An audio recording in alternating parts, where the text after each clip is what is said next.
What is a manipulative child? Manipulation is an attempt to gain control by provoking an emotional response instead of a biblical response. A child manipulates a parent in order to get what they want. For example, your child cries and accuses you of being mean and unloving. Or your child tries to manipulate you by negotiating with you. Your daughter says if you allow her to go out with her friends, she promises to clean her room tomorrow. You insist she needs to do it now. She's relentless and begs you to let her go. Finally, you give in.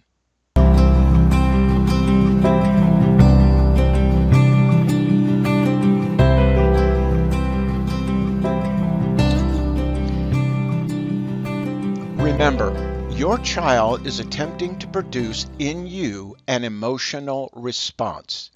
For example, you forbid your child to watch a movie that you feel is inappropriate.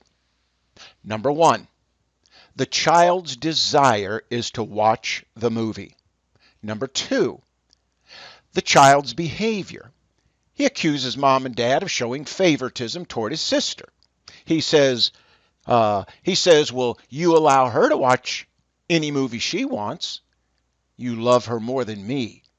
Number three, the parent's emotional response. His accusation makes you feel guilty, makes you feel like you're being unreasonable. Number four, the parent's reaction. Your reaction is to defend yourself. You reply, that's not true. I love you just as much as I love your older sister. Don't say that. You allow him to watch the movie. Another example. You and your child are at Walmart. Number one, the child's desire. He wants you to buy him a toy. You tell him no. Number two, the child's behavior. He cries and he begs. Number three, the parent's emotional response. You're in a crowded store and you become embarrassed. Number four, the parent's reaction is you give in and buy the toy. Another way children manipulate parents is the divide and conquer strategy. Kids soon learn one parent is much easier to manipulate than the other. When the first parent gives in, it strengthens their argument with the other parent. The daughter asks her mother, Mom, can I go to the mall with my friends? And Mom says, no, you have to clean your room. Well, the daughter anticipated Mom's answer. She's prepared, and she says, Dad said I could go as long as I clean my room tomorrow. That's the reason why parents need to be coordinated ahead of time. You and your spouse need to have some general rules, so when your son or daughter attempt to set one parent in order to get what they want from the other parent, you're on the same page. Both parents should be already agree to the rules.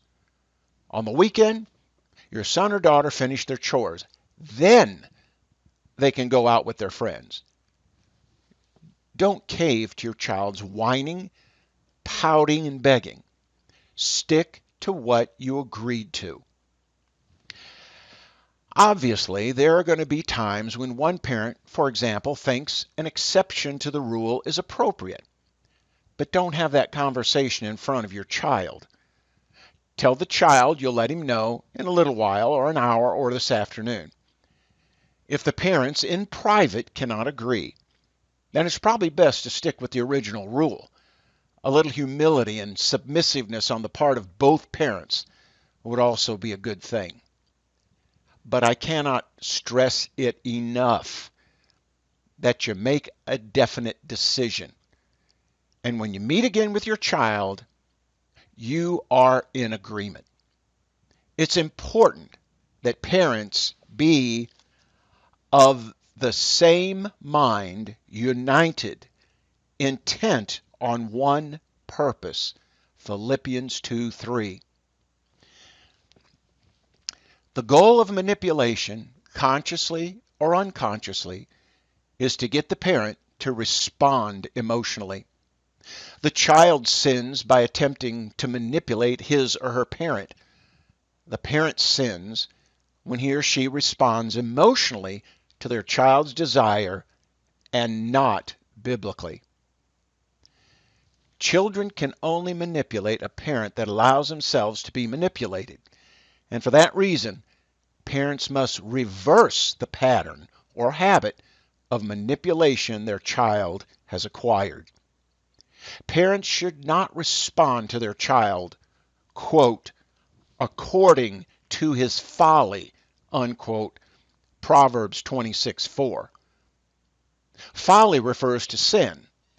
When you respond according to his folly, you have just been manipulated.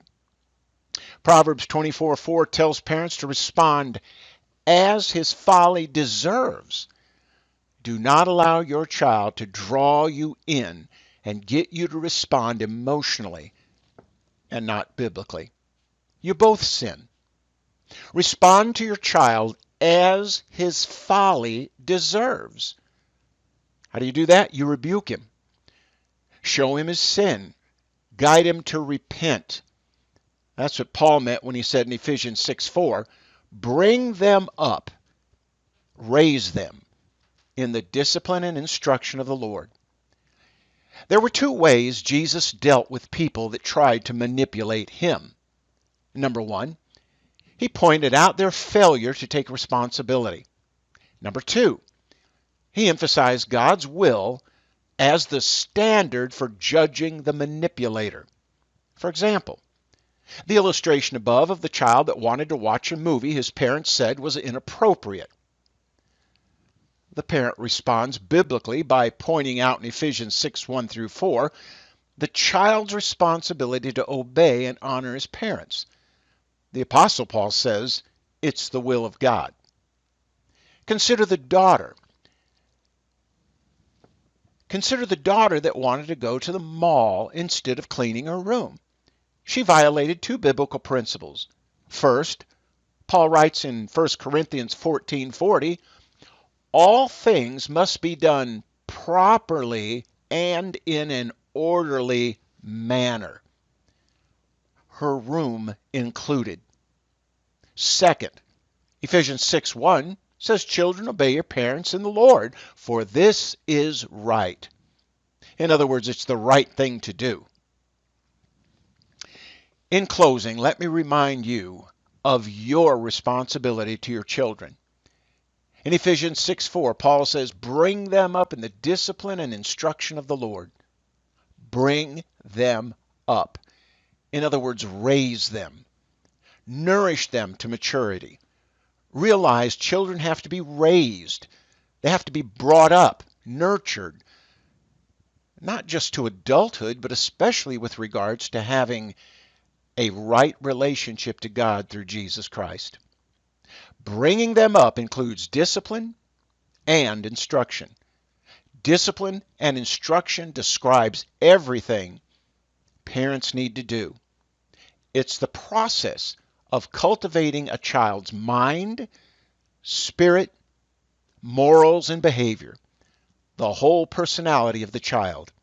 It's nourishing and cherishing your son, your daughter, just like Paul reminds us Christ does for the church in Ephesians 5:29.